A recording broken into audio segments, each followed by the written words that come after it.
السلام علیکم ایوریون، کیسے ہیں سب؟ امید کرتا ہوں کہ آپ سب خیریت سے ہوں گے۔ سلطنت عثمانیہ کہ جس کا خلیفہ ہم سب مسلمانوں کے سر پر ایک روحانی باپ کے طور پہ موجود ہوتا تھا، اور جو سلطنت تھی اپنے آپ میں ایک ماں کا درجہ رکھتی تھی، تو جب سے یہ سلطنت ختم ہوئی ہے، آج کا مسلمان یتیم ہو گیا ہے، لاوارث ہو گیا کہ کوئی ہمارے سر پر ہاتھ رکھنے والا نہیں ہے۔ تازہ صورتحال غزہ کی آپ کے سامنے ہے کہ ہم ان کے لیے کیا کر پا رہے ہیں، کچھ بھی نہیں۔ آپ بے شک احتجاج وغیرہ کرتے رہے، اس سے ان کو کوئی فائدہ نہیں پہنچنے لگا۔ اس کے علاوہ آپ برما کے اندر صورتحال دیکھیں، کشمیر دیکھیں، فلسطین دیکھیں، لیبیا دیکھیں، عراق، شام، جہاں مرضی دیکھیں، مسلمانوں کا کیا حال ہو رہا ہے، کوئی بھی ان کی جو نہیں ہے بالی وارث نہیں ہے۔ خیر، بات لمبی ہو جائے گی اور میں دکھی ہو جاؤں گا۔ واپس مین ٹاپک پہ آتے ہیں کہ جو سلطنت عثمانیہ ہے، اگر اتنا ہمارے لیے ضروری تھی یا اس کا وجود ہمارے لیے اتنا ضروری تھا، تو کم از کم ہمیں اس کے ختم ہونے کی وجوہات تو پتہ ہونی چاہیے۔ اس لیے آج کے ویلاگ میں آپ کو اس کے جو جن ایونٹس نے ٹریگر کیا ہوتا ہے اس کے خاتمے کا، اس کی طرف میں روشنی ڈالوں گا، یعنی کہ بالکن وارز،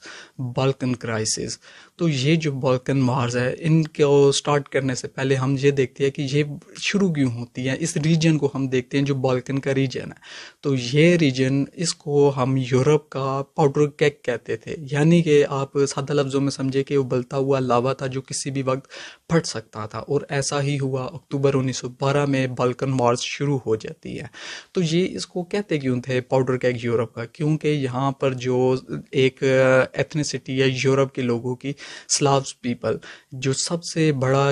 اگر کوئی ملک ہے اس ایتھنیسٹی کا، وہ یورپ کے اندر رشیا آتا ہے۔ اس وقت بھی تھا، ابھی بھی ہے۔ تو یہ لوگ جو آسٹرین امپائر تھی اس سے کہتے تھے ہمیں انڈیپینڈنس چاہیے، اور جو رشیا تھا وہ ان کی حمایت کرتا تھا، جس کی وجہ سے پورے یورپ کے اس خطے کے اندر ٹینشن رہتی تھی، اسپیشلی اس ریجن کے اندر۔ اس کے علاوہ یہی جو خطہ ہے بالکن ریجن، یہ بہت ایک اہمیت کا حامل تھا اینشنٹ ٹائم سے ہی۔ کیونکہ جب اگر مڈل ایجز کی آپ بات کریں، جو کرسچینٹی کی دو مختلف برانچز تھی، ایک کیتھولک اور آرتھوڈاکس، ان کا آپس میں جو لوگوں کا ادھر آ کے انٹریکشن ہوتا تھا وہ بھی اسی جونیا ریجن کے اندر ہوتا تھا۔ اس کے علاوہ یہی ایک برج کا کردار ادا کرتا تھا گریک اور لیٹن پارٹس جو تھے رومن امپائر کے، ان کو آپس میں ملانے کا۔ اس کے علاوہ یہی ریجن جو یورپ کے اندر سب سے زیادہ مہاجرین آتے تھے، جو سلاوز ہو گئے، بلگرز ہو گئے، یہ دو، یعنی کہ بلغاریہ کے لوگ وغیرہ، ان کی ایتھنیسٹی کے لوگ، تو یہ جو دو ایتھنیسٹی کے لوگوں کا سب سے بڑا ادھر اگر مہاجرین کا کہیں ریلا آتا تھا، سیلاب آتا تھا، وہ بھی اسی ریجن کے اندر آتا تھا۔ دوسرا، پھر یہ ریجن اپنے آپ میں بہت ساری جو کلچرز ہیں، سویلائزیشنز ہیں، ان کا بھی مسکن تھا۔ اور آنے والے وقت میں پھر ایسا ہوتا ہے کہ ایک نئی تہذیب، ایک نئی کلچر، ایک نئی لینگویج اور ایک نئے ریلیجن کے ساتھ اس نے روشناس ہونا ہوتا ہے، اور وہ کون سی ہوتی ہے؟ سلطنت عثمانیہ۔ اب سلطنت عثمانیہ کیسے ایک انیٹولیا کے چھوٹے سے ریجن سے ابھرتی ہے، اور کرتے کرتے پورے دنیا یورپ کو اپنے انڈر کر لیتی ہے۔ یہ بالکن پورا ریجن ان کے انڈر چلا جاتا ہے، 600 سال طویل دنیا حکمرانی کرتا ہے۔ اور جو سلطنت عثمانیہ کا قیام ہوتا ہے عثمان بن کے انڈر ہوتا ہے۔ آپ نے کولوس عثمان کے ڈرامے بھی دیکھے ہوں گے کہ وہ بیزنٹین امپائر اس وقت کی جو یہ ایسٹرن رومن امپائر بچ جاتی ہے، اس کا خاتمہ کر کے سلطنت عثمانیہ کا قیام عمل میں لاتے ہیں، اور پھر یہ بالکن ریجن کے اندر جو پینیٹریٹ کرتے ہیں، اس ریجن کو بھی اپنے انڈر کر لیتے ہیں، اور 400 سال تک اس ریجن کے اوپر وہ حکمرانی کرتے ہیں۔ اسی طرح جو 16ویں صدی آتی ہے، اس میں وہ اپنے عروج پہ آتی ہے، جو سلطنت عثمانیہ ہوتی ہے، اور کنگ سلیمان، دا گریٹ سلیمان، اس کے اوپر بھی ڈرامے کافی ٹرکش بنے ہوئے ہیں۔ تو ان کا یہ وقت ہوتا ہے 16ویں صدی کا، کہ جب اکنامک سٹیبلٹی اور جو گروتھ ہے وہ اس وقت اپنے پیک پر ہوتی ہے۔ لیکن پھر آنے والی جو صدیاں ہیں، اسپیشلی جو 18ویں اور 19ویں صدی ہیں، اس کے اندر جا کے جو ان کی جو ملٹری اسٹرینتھ ہے، وہ جو ان کی یورپین رائیولز ہیں ان سے پیچھے رہ جاتی ہے۔ اکنامکلی یہ گروتھ کر رہے ہوتے ہیں، لیکن یہ اپنی ملٹری کے اوپر توجہ نہیں دے پاتے۔ ان کی جو ملٹری اسٹرینتھ ہے، وہ سمجھے کہ پرانا جو ہوتا ہے نا سامان حرب، اسی کے اوپر وہ ریلائی کرتے ہیں، یعنی کہ جو ان کے ملٹری اکوپمنٹ وغیرہ ہوتی ہے، اور جو ان کی جو پلاننگ اسٹریٹجیز وغیرہ، وہ ساری جو نہیں ہے ٹریڈیشنل وارفیئر کے اوپر ہی رہ جاتی ہے۔ جبکہ جو ان کی یورپین رائیول پاورز ہے، وہ جدید ملٹری اکوپمنٹ ڈیولپ کر لیتی ہے، تو ان کی ملٹری جو نہیں ہے پیچھے رہ جاتی ہے، سادہ لفظوں میں آپ سمجھے۔ اور جو پھر 18ویں اور 19ویں صدی میں ان کی ملٹری کو مار بھی پڑنا شروع ہو جاتی ہے، اور جو 19ویں صدی ہوتی ہے اسپیشلی، اس کے اندر تو جو گریکس ہوتے ہیں، رومانینز ہوتے ہیں، بلگارینز ہوتے ہیں، بالکنز ہوتے ہیں، یہ سب لوگ جو نہیں ہیں اپنی اپنی ریپیلین کا آغاز کر دیتے ہیں، اور ان کی جو خلافت عثمانیہ کی افواج ہے ان کو ہر طرف سے پسپا ہونا پڑتا ہے. آلدو جو یہ ریاستیں ہوتی ہیں یہ اپنی اپنی انڈیپینڈنس تو گین کر لیتی ہے، کہ جس طرح جو سب سے پہلے گریس ہے وہ اپنی انڈیپینڈنس کا اعلان کرتا ہے 1821 میں، اور 1830 میں جا کے اس کو ریکگنائز کر لیا جاتا ہے. پھر اسی طرح بلغاریہ بھی کرتا ہے 1878 میں، اس کی سمی انڈیپینڈنس کو ریکگنائز کیا جاتا ہے، اور غالباً 1908 میں جا کے نا اس کو فلی انڈیپینڈنس کو ریکگنائز کر لیا جاتا ہے. اور اسی طرح پھر مونٹینیگرو ہو گیا، جو سربیا ہو گیا یا رومانیہ، یہ بھی اپنی اپنی انڈیپینڈنس گین کر لیتے ہیں. اب یہ سب جو ان کی ڈیزائرڈ ہوتی ہے کہ ہم اپنی اپنی جونیئر ایتھنیسٹی کے حساب سے اپنی اپنی ریاست کا قیام کریں، تو وہ تو یہ کر لیتے ہیں. لیکن پھر بھی جو یہ گریکس ہوتے ہیں، سربز ہوتے ہیں، رومانینز ہوتے ہیں، جب یہ ریاستیں بن جاتی ہیں پھر بھی اپنی مدر لینڈ سے باہر کے علاقوں میں یہ رہ رہے ہوتے ہیں، یعنی کہ ان علاقوں میں جہاں پر ابھی بھی سلطنت عثمانیہ کا قیام ہوتا ہے. تو پھر بھی ان علاقوں کے اندر ایک تو ٹینشن بھی رہ جاتی ہے، دوسرا ان کی جو اگر جو انہوں نے ایم بنایا ہوتا ہے، جو ان کا گول ہوتا ہے کہا جائے، تو وہ بھی فلی اچیو نہیں ہو سکتا. وہ تو تب بھی ہوتا ہے جب پوری ان کی جو یہ ایتھنیسٹی کے لوگ ہیں یہ سب اپنی ریاست کے اندر ان علاقوں میں آ جاتے. خیر، اس کے بعد ہم تھوڑا سا فاسٹ فارورڈ کرتے ہیں کہ جو اس جنگ کا میں نے آپ کو کہا تھا کہ بالکن وار، جب بالکن کرائسس کا جو آغاز ہوتا ہے اور سلطنت عثمانیہ کے ختم ہونے کا، اس میں نے آپ کو کہا تھا یہ میرا انالیسز ہے، آپ ڈس ایگری بھی کر سکتے ہیں کہ اس میں سب سے پہلے پارٹ پلے کیا تھا اٹلی نے. یہ میرا انالیسز ہے، یہ میں پہلے کہہ دیتا ہوں. وہ کس وجہ سے 1911 میں وہ ایک جونیا انکرجن لانچ کرتا ہے، ایک حملہ کرتا ہے جو عثمان امپائر کے انڈر علاقے ہوتے ہیں، جیسے کہ ٹریپولیٹینیا پر یہ لیبیا کا حصہ ہوتا ہے ریجن، یعنی کہ ٹریپولی کے انڈر یہ ادھر یہ ایک حصہ ہوتا ہے، یہاں پر یہ اٹلی ایک حملہ کر دیتا ہے. اب جب یہ حملہ کرتا ہے، جو سلطنت عثمانیہ ہوتی ہے اس کا لیبیا کے ساتھ ڈائریکٹ کوئی جو لینڈ روٹ ہے اس کے ذریعے کوئی کانٹیکٹ نہیں ہوتا، کیونکہ ایجپٹ کے ذریعے راستہ جاتا ہے، اور ایجپٹ کے اندر بیٹھا ہوتا ہے برطانیہ، برٹش امپائر اس وقت بیٹھی ہوتی ہے. جو سی روٹس ہوتے ہیں اس کے اوپر بیٹھا ہوتا ہے اٹلی کی نیوی ہوتی ہے، اور اٹلی کی نیوی اس وقت بہت سپیریئر ہوتی ہے. جو سلطنت عثمانیہ ہوتی ہے ان کی نیوی آلموسٹ ہوتی ہی نہیں. اپنے جو یہ جتنے اگر ڈرامے دیکھے ہیں، ارطغرل غازی ہو گیا، کلس عثمان ہو گیا، ان کا سارا فوکس بھی لینڈ فورسز کے اوپر ہوتا ہے. تو اس وقت ان کی نیوی ہوتی نہیں ہے، اور جو اٹلی ہے اس کی جو نیول فلیٹ ہوتی ہے وہ بہت سپیریئر ہوتی ہے. تو یہ کوسٹل علاقہ ہوتا ہے لیبیا کا جہاں پر یہ حملہ کرتے ہیں. اب کیونکہ ڈائریکٹ جب لینڈ روٹ میں کہہ رہا ہوں نہیں ہے، جلدی سے نہیں پہنچ پاتے، تو وقتی طور پہ جو وہ ہے فورسز اٹلی کی وہ حاوی ہو جاتی ہیں ان کے اوپر، جو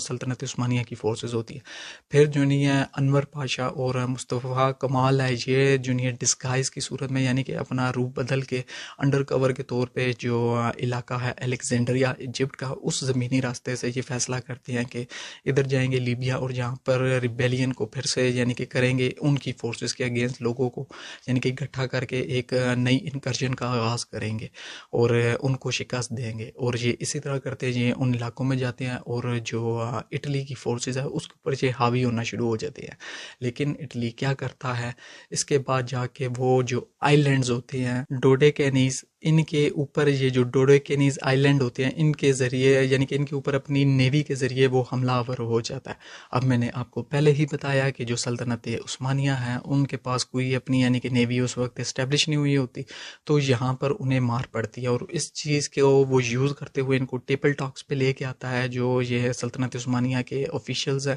اور ان کو وہ فورس کرتا ہے جو یہ ٹریپولی کا ریجن جس کے اوپر وہ لینڈ فورسز اس نے اتاری ہوتی ہے کہ اس کے اوپر سے دستبرداری کا اعلان کرے. اور پھر ایسا ہی ہوتا ہے کہ وہ اس علاقے کو چھوڑ دیتے ہیں، ٹریپولیٹینیا کو، جو سلطنت عثمانیہ والے ہیں. اب میں نے کہا تھا کہ میں بتاؤں گا کس وجہ سے اٹلی کو میں ذمہ دار کہتا ہوں اپنے انالیسس کے مطابق، کہ جو یہ حملہ ہوتا ہے جب اس میں اس کو فتح ملتی ہے ٹیبل ٹاکس پیس کے ذریعے اور بلیک میلنگ کے ذریعے، جو ڈوڈے کینیز آئی لینڈ کے اوپر وہ حملہ کر دیتا ہے اس کو کاؤنٹر کرنے کے لیے، جو لینڈ کے اوپر اس کو مار پڑی ہوتی ہے ٹریپولیٹینیا کے اوپر. اس کا نتیجہ یہ نکلتا ہے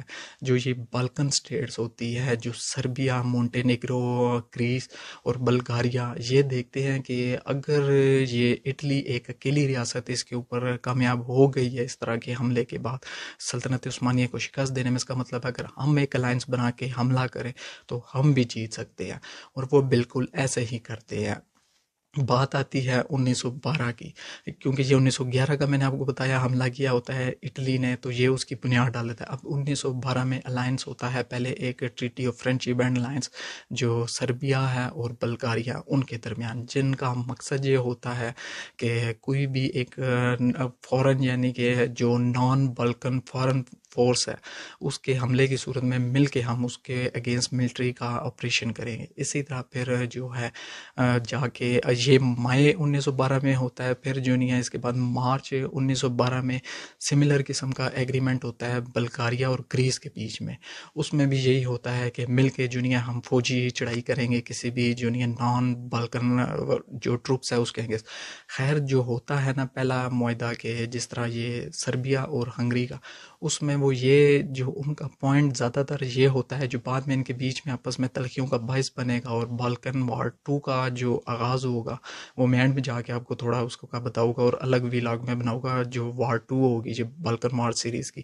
کہ جو سربیا اور یہ ہنگری ہوتے ہیں اور بلغاریہ سوری، یہ جو آپس میں ایگریمنٹ کرتے ہیں اس کا ایک حصہ یہ ہوتا ہے کہ جو مینشن نہیں کرتے وہ، لیکن جو ان کا اشارہ ہوتا ہے کہ آسٹریا ہنگری امپائر کی جو آسٹرین ہنگرین امپائر ہے اگر وہ حملہ کریں گے ہمارے اوپر تو اس کا مل کر ہم نے مقابلہ کرنا ہے۔ لیکن اب یہ ہوتا ہے کہ ایک وقت آتا ہے کہ جب البانین شور کے اوپر سے الٹیمیٹم جاری کرتی ہے آسٹرین ہنگرین امپائر سربیا کو کہ خالی کرے، تو جو بلغاریہ ہے وہ اس کا ساتھ دینے کے لیے سامنے نہیں آتی، اور اس کا نتیجہ کیا نکلتا ہے، جو یہ ایک ایگریمنٹ سائن کرتے ہیں آپس میں کہ جس کے تحت یہ ایگری کرتے ہیں کہ جو بلغاریہ اور سربیا ہے کہ جو میسیڈونیا ہے اس کا ناردرن حصہ کہتے ہیں سربیا کو جائے گا، اور جو ساؤدرن حصہ ہے وہ جائے گا بلغاریہ کو۔ جو یہ سربیا ہے یہ پھر اس کو میسیڈونیا کا حصہ دینے سے انکار کر دیتا ہے، کیونکہ جب یہ اس کا ساتھ نہیں دیتا اس الٹیمیٹم کے بعد، کیونکہ اسے تو پھر خالی کرنا پڑتا ہے، اس وقت بہت بڑی وہ طاقت ہوتی ہے آسٹرین امپائر، تو اس کا نتیجہ یہ نکلتا ہے کہ پھر یہ بھی آپس میں ان کی بھی ٹینشنز ہو جاتی ہے ٹیریٹریز کی بنیاد پہ۔ خیر واپس اس پوائنٹ پہ آئے کہ جب میں نے آپ کو کہا پہلا الائنس ہوتا ہے جو ہنگری اور سربیا کے بیچ میں، میں پھر ہنگری بول گیا، بلغاریہ اور سربیا کے بیچ میں، پھر ہوتا ہے گریس کے بیچ میں اور بلغاریہ کے بیچ میں۔ اب اس کے بعد آتی ہے مونٹینیگرو کی باری۔ مونٹینیگرو کو جو نہیں ہے یہ ایک انفارمل ارینجمنٹ کے تھرو اس الائنس کے اندر لے کے آتے ہیں، اور جو یہ والا ایگریمنٹ ہوتا ہے نا اس میں جو بلغاریہ ہے وہ سیدھا سیدھا کہتا ہے کہ میں نے ٹیریٹوریل ڈسٹریبیوشن نہیں کرنی، جس طرح میں نے ایگریمنٹ کیا ہے کہ میں جو نہیں ہے میسیڈونیا کو بانٹ لوں گا سربیا کے ساتھ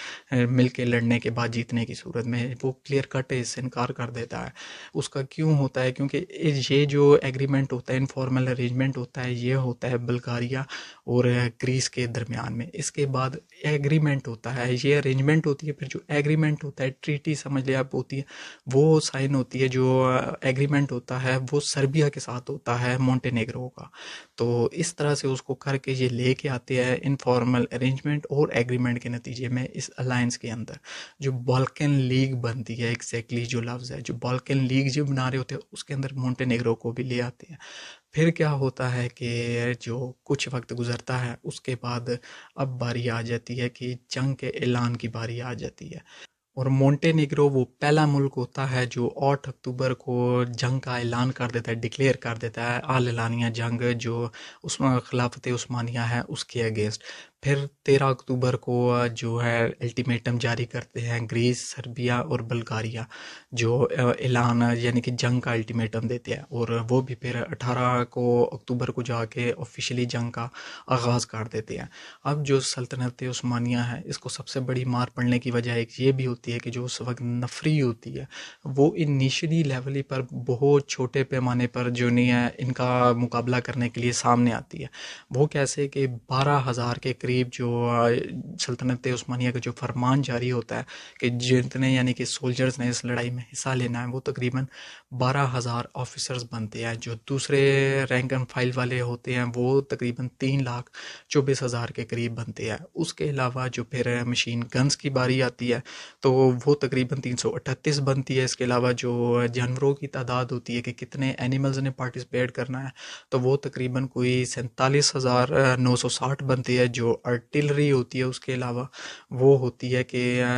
2318 کے قریب جو نہیں ہے آرٹلری کے جو استعمال ہونا ہوتا ہے. صرف ان کی نفری اتنی ہوتی ہے جو سلطنت عثمانیہ کی، اور جو ان کے مقابلے میں جو یعنی کہ فورسز لانچ ہوتی ہے وہ کتنا بنتی ہے تو وہ ایک حیران کن اعداد و شمار ہے کہ جب پتہ آپ کو چلے گا کہ آپ خود گیس کر لیں گے کہ ان کو ایک دم سے شکست ہونے کی کیوں وجہ بنتی ہے. تو سب سے پہلے جو باری آتی ہے بلغاریہ کی، اس کے تقریباً 6 لاکھ کے قریب بندے ہوتے ہیں. اس کے بعد جو سربیا آتا ہے وہ تقریباً دیتا ہے 2,55,000 کے قریب کے لوگ. اس کے بعد جو باری آتی ہے مونٹے نیگرو کی تو وہ دیتا ہے 40,000 کے قریب لوگ. اور جو باری آتی ہے گریس کی تو وہ دیتا ہے 1,20,000 کے قریب اپنے پرسنل. یعنی کہ اتنی بڑی فوج کا مقابلہ صرف ہونے جاتا ہے کتنے تقریباً ٹوٹل آپ ڈال لیں کہ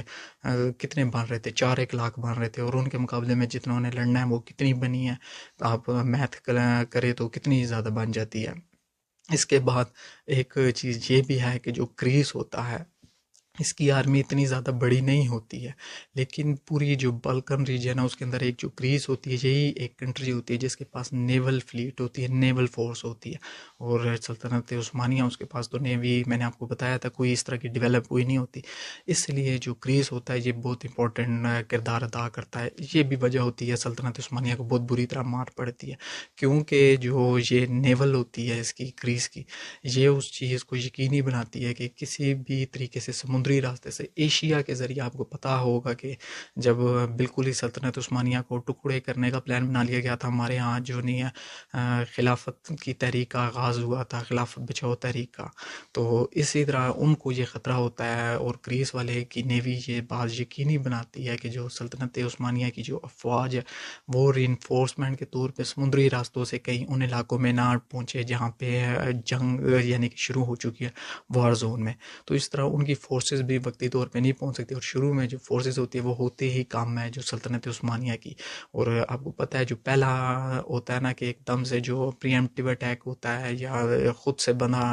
جو ڈیفینس میں کرنے کے جو پہلا ایک سب سے پہلا حملہ ہوتا ہے وہ بڑا میٹر کرتا ہے جنگ میں. تو ایک طرف اتنا بھاری حملہ ہوتا ہے اور ایک طرف تھوڑی سی افواج ہوتی ہے تو اس کا بھی کافی اثر بنتا ہے. دوسرا گریس کی نیوی یہ بھی اور ان کے لیے مشکلات پیدا کرتی ہے سلطنت عثمانیہ کی طرف. خیر اب ہم آگے چلتے ہیں.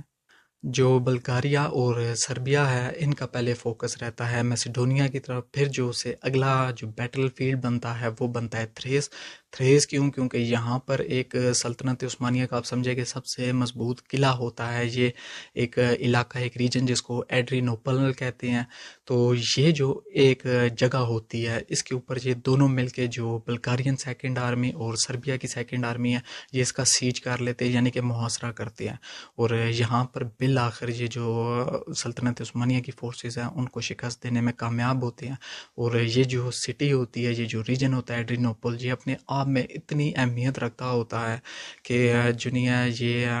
عثمان امپائر کا ایک کیپٹل رہتا ہے جب تک کہ کانسٹینٹینوپل جب تک کہ فال نہیں کر جاتا 1453 میں. اور یہ جو علاقہ ہے اس کو جو فتح کیا ہوتا ہے 1360 میں جنیا جا کے جو سلطنت عثمانیہ اس نے فتح کیا ہوتا ہے. اور یہ کیپٹل اس کے بعد سے یہ علاقہ رہتا ہے ایڈرینوپل کا. ادروائز جو بیزنٹین امپائر ہے یہ اس کے دوران بھی ایک تاریخی حیثیت رکھتا ہوتا ہے. اور جب سلطنت عثمانیہ بن جاتی ہے اس کا کیپٹل ہوتا ہے تو اس وجہ سے بھی اس کی بہت اہمیت ہوتی ہے. اور جب یہ فال کر جاتا ہے یہ ایک اشارہ دے دیتا ہے، ایک بیل بجا دیتا ہے کہ سلطنت عثمانیہ کا یہاں سے خاتمہ اور زوال کا آغاز ہو چکا ہے کیونکہ مین جب سمجھے کہ کیپٹل ہی گر گیا پھر بچنا کیا. خیر اب جب یہاں پہ جا کے یہ گر جاتی ہے یعنی کہ دیوار جو ان کی فورٹرس آپ سمجھے کہ جس کو میں کہہ رہا ہوں، تو اس کے بعد جو دروازہ کھلتا ہے وہ ان کے کانسٹینٹینوپل کا کھل جاتا ہے کہ یہ پھر اگلا پڑاؤ اس طرف لے کے جاتے ہیں. اب جب کانسٹینٹینوپل کی طرف یہ آتے ہیں، حملہ آور ہوتے ہیں کہ اس کو کسی طرح فتح کیا جائے، تو یہاں پر ایک مقام آتا ہے جہاں پہ جتنے بھی یہ ٹرک فورسز ہیں وہ آ کر بیٹھ جاتی ہیں، جس کو کہتے ہیں کہ چٹلسا۔ اس مقام پر جو یہ چٹلسا کا مقام ہوتا ہے، یہاں پر آ کر یہ ان فورسز کا آمنا سامنا ہوتا ہے، ٹرکش اور جو بلغارین اور سربین فورس ہے ان کا آپس میں اس مقام پہ جب سامنا ہوتا ہے، کیونکہ آلریڈی جو بلغارین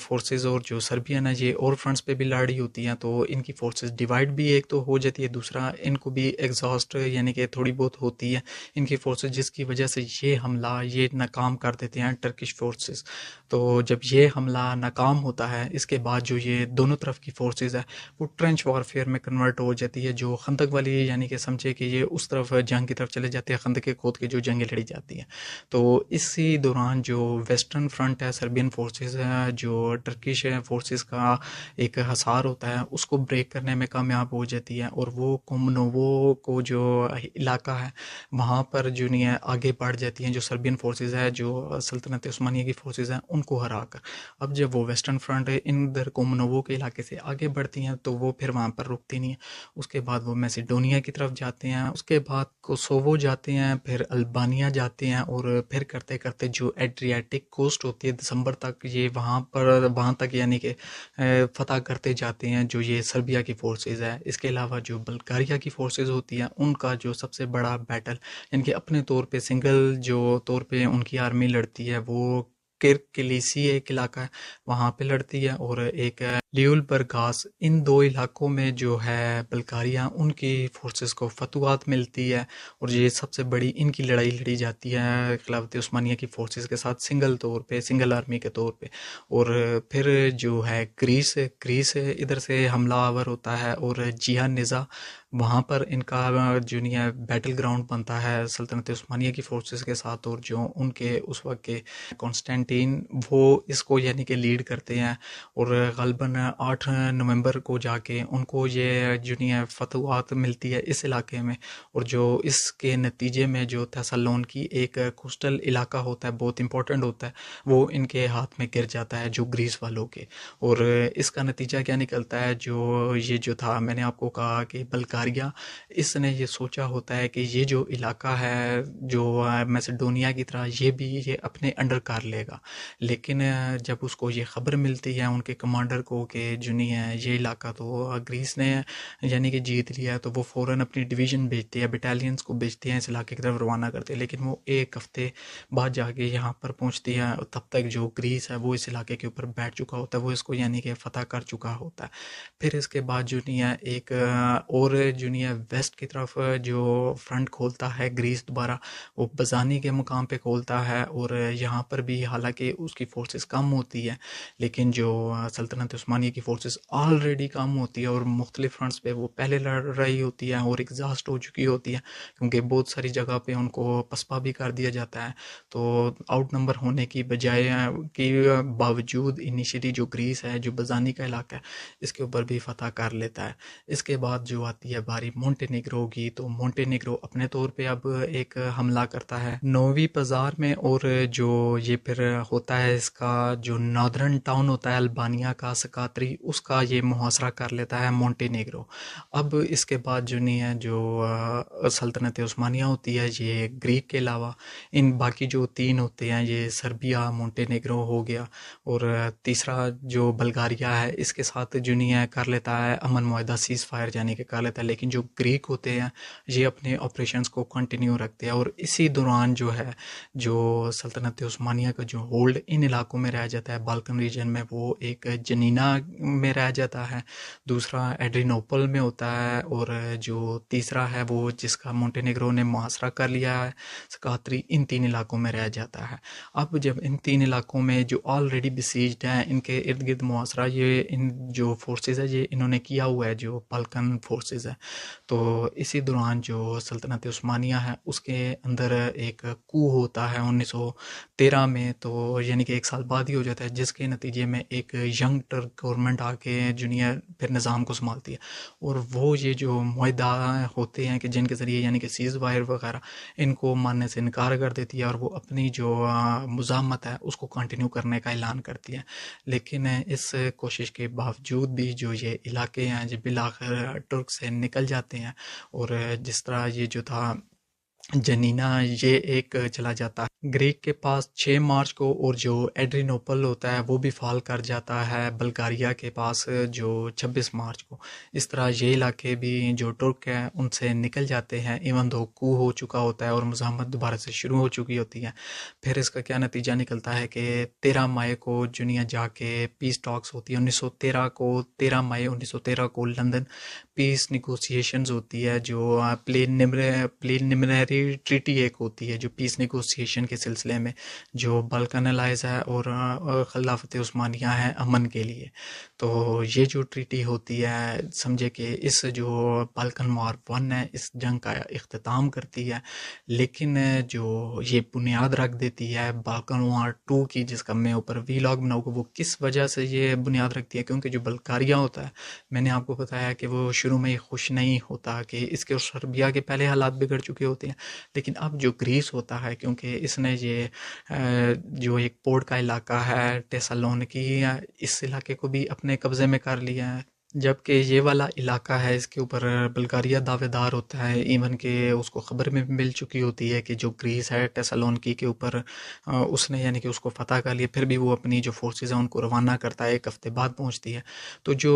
گریا یہ ہوتا ہے بلغاریہ، یہ گریس اور سربیا کے جو کلیمز ہوتے ہیں ٹیریٹریز کے اوپر ڈیفرنٹ، اس کے اوپر وہ خوش نہیں ہوتا، اس کو لگتا ہے کہ اس کے ساتھ چیٹ ہوا ہے، اس کے ساتھ بیٹریل ہوا ہے، حالانکہ اس نے اس جنگ میں بہت قربانیاں دی ہیں۔ تو یہ بنیاد ڈلتی ہے سیکنڈ بالکن وارز کی۔ اور اب اگر ہم بات کریں کہ پہلی جو سلطنت عثمانیہ ہے آخر کیوں اتنی بری طرح اس کو شکست ہوتی ہے اس ساری بالکن کرائسس میں، تو وہ اس کی جو وجوہات ہیں، ایک تو میں نے آپ کو پہلے بتایا کہ جو ملٹری ایڈوانسمنٹ ہے وہ اس کے اوپر دھیان نہیں دیتے، وہ پیچھے رہ جاتے ہیں۔ دوسرا اگر آپ نے میرا مڈل ایسٹ والا ایک دیکھا ہو کہ جو میں نے وی لاگ بنایا تھا جس کے اندر میں نے بتایا تھا کہ مڈل ایسٹ کے اندر کبھی بھی جنگیں کیوں نہیں ختم ہوتی اور نہ آگے مستقبل قریب میں کبھی ختم ہوتی ہوئی آپ کو نظر آئے گی، بے شک اچھے کی امید رکھے کہ یہ ایک یعنی کہ لاوا ابلتا ہوا ریجن میں ایسے ہی ہوتا ہے ڈفرینٹ ایتھنیسٹیز کی وجہ سے، جیسے اس وقت سیم جو ڈویژن ہوئی ہے مڈل ایسٹ کی ادھر بھی یہی مسئلہ ہے، تو یہی سیم مسئلہ ادھر بھی ہوتا ہے کہ کلچر، ریلیجن، لینگویج سب کچھ یعنی کہ ڈفرینٹ ہے لوگوں کا، اور لوگ ایک دوسرے سے بھی خوش نہیں ہیں۔ تو اور جو خلافت عثمانیہ ہے اوٹومان امپائر اس سے کدھر خوش ہونا تھا، تو وہ بھی اپنی ایک انڈیپینڈنس کی جنگ شروع کرنے کے لیے در پہ ہوتے ہیں۔ اور سب سے بڑا جو ایک فیکٹر پلے کرتا ہے وہ نیشنلزم کا رائز کرتا ہے جو 18ویں 19ویں صدی کے اندر یورپ کے اندر ہے، جو یورپ کی ہسٹری بدل دیتا ہے۔ میں ایک جب وی لاگ بناؤں گا کہ جو نیشنلزم ہوتا ہے یورپ کے اندر آتا ہے وہ کس طرح وہاں پر فاشسٹ گورنمنٹس کو لانے کا باعث بنتا ہے، جیسے بنیتو مسولینی اٹلی کے اندر آتا ہے اور جرمنی کے اندر ہے ڈالف ہٹلر، تو آپ کو پتہ چلے گا کہ یہی بعد میں جا کے جو نہیں ہے ورلڈ وارز کا نتیجہ بھی نکالتے ہیں، اس نتیجہ یہ نکلتا ہے کہ یہ عالمی جنگیں چھیڑ دیتے ہیں۔ تو یہ نیشنلزم، ایکسٹریم نیشنلزم اس وقت یورپ کے اندر پورے رائز کر رہا ہوتا ہے، جو اس طرح کی سوچ کو جو نہیں ہے دیتا ہے جنم کے جو بالکن وارز کی صورت میں سامنے آتی ہے۔ پھر جو سلطنت عثمانیہ ہے اس کا اپنا بھی اندرونی خلفشار کا وہ شکار ہوتے ہیں۔ آپ کو سامنے یہ اگزامپل ہے کہ کیوب جو جنگ کے دوران یہ کو بھی ہو جاتا ہے، کسی وجہ سے ہی ہو رہا ہے۔ پھر آپ نے دیکھا ہوگا جو یہ سلمان دا گریٹ کا جو ڈرامہ ہے اس کے اندر اپنے ہی بچوں کے گلے وغیرہ اتارے ہوتے ہیں جو سلطنت یعنی کہ تخت و تاج کے پیچھے، تو جو سلطنت عثمانیہ اپنے اندر بھی اندرونی مسئلے مسائل کا شکار ہوئی ہوتی ہے۔ تو یہ مختلف فیکٹرز ہوتے ہیں کہ بہت بری طرح شکست ہوتی ہے سلطنت عثمانیہ کی فورسز کو۔ ہاں یہ نہیں میں کہتا کہ ان کو فتوحات نہیں ملتی ہے، لیکن ان کا امپیکٹ نہیں کوئی ہوتا اتنا بڑا کہ ان کا تذکرہ کیا جائے۔ کیوں؟ کیونکہ ان کی جنگ کوئی انڈیپینڈنس کی نہیں تھی، یا کوئی ٹیریٹریز کو کانکر کرنے کی نہیں تھی، یا اپنی ایکسپینشن کی نہیں تھی سلطنت کی۔ ان کی تو جنگ یہ تھی کہ انہوں نے دفاع کرنا تھا صرف اپنا، جو آلریڈی جو یعنی کہ انہوں نے اپنے جو ان کی ٹیریٹریز ہیں ان کو بچانا تھا۔ انہوں نے نہ تو کوئی وہ کہہ لے کہ آزادی کی جنگ لڑ رہے تھے، نہ وہ کسی ملک کے خلاف وہ لڑے تھے، ایکسپینشن کی جنگ تھی۔ ان کی تو جنگ جنگ صرف یہ تھی کہ جو ان کی آلریڈی سلطنت ہے اس کا دفاع کرنا ہے، جس میں وہ ناکام رہتے ہیں، تو اس لیے جو ان کی فتوحات ہے ان کا اتنا امپیکٹ نہیں ہوتا ہے، اس لیے ان کا اتنا ذکر بھی نہیں ہے. تو یہ ساری صورتحال ہوتی ہے کہ یہاں سے یہ بنیاد رکھ دی جاتی ہے سلطنت عثمانیہ کے خاتمے کی، اور یہیں سے بنیاد ڈلتی ہے سیکنڈ بالکن وارز کی، جس کے لیے میں الگ ویلاگ بناؤں گا. تو امید کرتا ہوں آپ کو یہ ویلاگ پسند آیا ہوگا. اس کے ساتھ ہی مجھے اپنی دعا میں یاد رکھے، اپنا ڈھیر سارا خیال رکھے. اللہ حافظ.